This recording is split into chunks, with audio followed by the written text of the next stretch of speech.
আসসালামু আলাইকুম। আজকে আপনাদের মাঝে তৈরি করে দেখাবো সুস্বাদু শুটকি। আর এই শুটকি তৈরি করার জন্য প্রথমে নিলাম কুচি কুচি পেঁয়াজ, শুটকি, শুকনো মরিচ এবং ঐতিহ্যবাহী ব্লেন্ডার। সবগুলো নিয়ে চলে গেলাম সোজা রান্নাঘরে। রান্নাঘরে যাওয়ার পর প্রথম নিয়ে নিলাম কড়াইতে দিয়ে দিলাম পরিমাণ মতো তেল। তেলটা যখন হালকা গরম হলো তারপর দিয়ে দিলাম কুচি কুচি পেঁয়াজগুলোকে সুন্দর করে নাড়াচাড়া করতে করতে একটা পর্যায়ে যখন হলুদ বাদামি রঙের বর্ণ ধারণ করে পেঁয়াজগুলা, তখন দিয়ে দিলাম পরিমাণ মতো লবণ, হলুদ, মরিচ, ধনিয়া, জিরা। আর অন্যদিকে আমার শুটকিগুলো সুন্দর করে সিদ্ধ হয়ে গেছে। বাটা মরিচগুলো দিয়ে দিলাম, দিয়ে তারপর মিক্স করলাম কিছুক্ষণ। মিক্স করার পরে দিয়ে দিলাম এদিক দিয়ে আমার সিদ্ধ করা শুটকিগুলো। দেওয়ার পর সুন্দর করে ভালোভাবে মিক্স করে নিচ্ছি।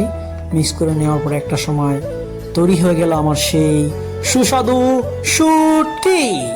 সবাই ভালো থাকবেন, সুস্থ থাকবেন। আবারও দেখা হবে নতুন কোনো ভিডিওতে।